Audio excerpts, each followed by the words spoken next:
محمد فیضان،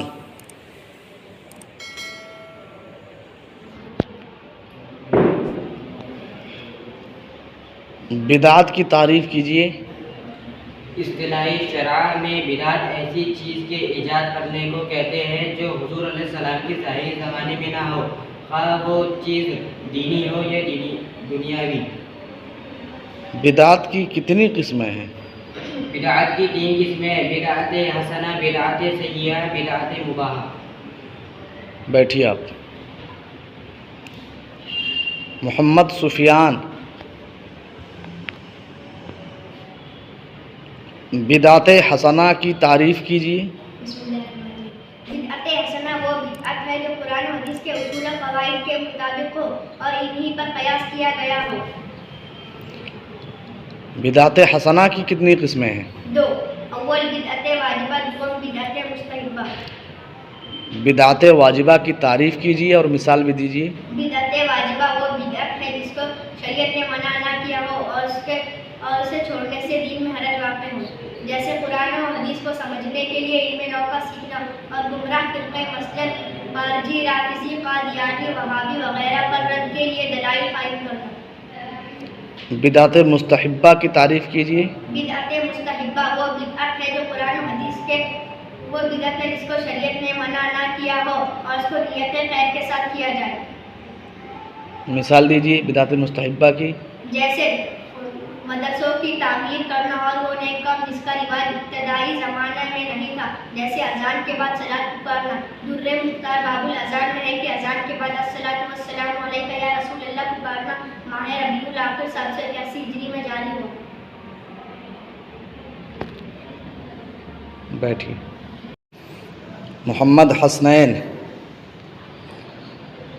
بدعت سیئہ کسے کہتے ہیں؟ بدعت سیئہ وہ بدعت ہے جو قرآن و حدیث کے اصول و ضوابط کے مخالف ہو۔ بدعت سیئہ کی کتنی قسمیں ہیں؟ بدعت سیئہ کی 2 قسمیں ہیں: اول بدعت محرمہ، دوم بدعت مکروہہ۔ بدعت محرمہ کسے کہتے ہیں؟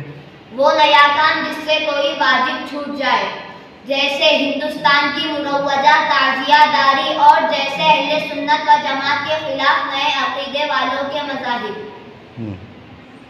بدعت مکروہہ کی تعریف کیجیے۔ وہ نیا کام جس سے کوئی سنت چھوٹ جائے، جیسے جمعہ اور عیدین کا خطبہ غیر عربی میں پڑھنا۔ بیٹھیے آپ۔ محمد میران، بدعت مباحہ کسے کہتے ہیں؟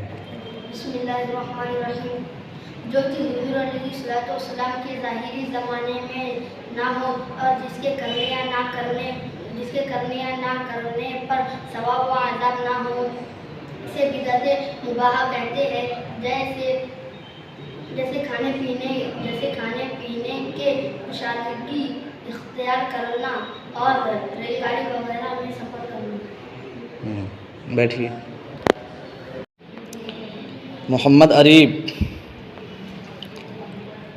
ابھی فیضان نے کہا کہ بدعت ہر اس چیز کے ایجاد کرنے کو کہتے ہیں جو سرکار کے ظاہری زمانہ میں نہ ہو، خواہ وہ چیز دینی ہو یا دنیاوی ہو، اور حدیث پاک میں ہے کل بدعت ضلالہ، ہر بدعت گمراہی ہے۔ اب اگر آپ سے کوئی پوچھے کہ ربیع الاول شریف کے موقع پر جو جلوس نکالا جاتا ہے، گھروں کو سجایا جاتا ہے، یہ سرکار کے ظاہری زمانہ میں نہیں ہوتا تھا، لہذا یہ بدعت ہے، اور ہر بدعت گمراہی ہے، لہذا یہ سب کام گمراہی ہے، تو اس پر آپ کا کیا جواب ہوگا؟ اس حدیث شریف سے صرف بدعت سیئہ مراد ہے۔ دیکھیں مرقات شرح مشکات جلد اول پیج نمبر 179، اس لیے کہ اگر بدعت کی ہر قسم مراد لی جائے جیسا کہ ظاہر حدیث سے مفہوم ہوتا ہے، تو فقہ، علم کلام، علم صرف، علم نحو کی تدوین اور ان کا پڑھنا پڑھانا سب ضلالت و گمراہی ہو جائیں، اور 12 ربیع الاول شریف کے موقع پر گھر سجانا، جلوس نکالنا یہ بدعت حسنہ ہے، لہٰذا یہ گمراہی نہیں ہے۔ شاباش۔ بیٹھیے۔ محمد مذکر،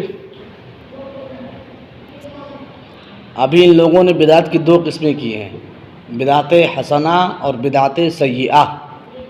آپ سے اگر کوئی پوچھے کہ بھائی بدعت کا حسنہ اور سیئہ ہونا کیا حدیث شریف سے بھی ثابت ہے، آپ کیا بتائیں گے؟ بسم اللہ الرحمن الرحیم۔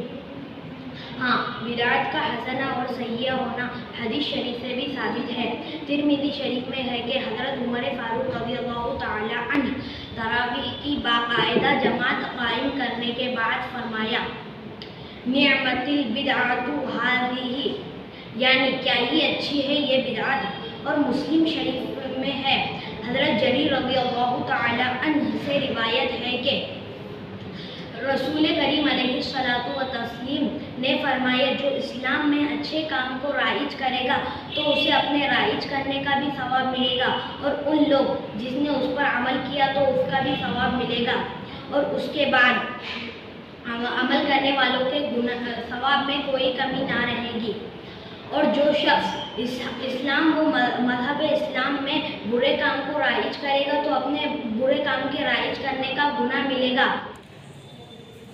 محمد مجتبیٰ، کیا میلاد شریف کی محفل منعقد کرنا بدعت سیئہ ہے؟ بسم اللہ الرحمن الرحیم۔ میلاد شریف کی محفل منعقد کرنا، اس میں حضور علیہ السلام کی پیدائش کے حالات اور دیگر فضائل و مناقب بیان کرنا برکت کا باعث ہے۔ اسے بدعت سیئہ کہنا گمراہی و بد مذہبی ہے۔ بیٹھیے۔ محمد ریان، کیا حضور علیہ السلام کے ظاہری زمانہ میں میت کا تیجا ہوتا تھا؟ جواب، بسم اللہ الرحمن الرحیم، میت کا تیجا اور اسی طرح 10واں 20واں 40واں حضور علیہ السلام کے ظاہری زمانے میں نہیں ہوتا تھا، بلکہ یہ سب بات کی ایجاد ہے اور بدعت حسنہ ہے، اس لیے کہ ان میں میت کے ایصال ثواب کے لیے قرآن خوانی ہوتی ہے اور صدقہ خیرات کیا جاتا ہے اور غربا و مساکین کو کھانا کھلایا جاتا ہے، اور یہ سب ثواب کے کام ہے۔ ہاں، اس موقع پر شادی بیاہ کی طرح دوست و احباب اور عزیز و اقارب کی دعوت کرنا ضرور بدعت سیئہ ہے۔ شاباش، بیٹھیے۔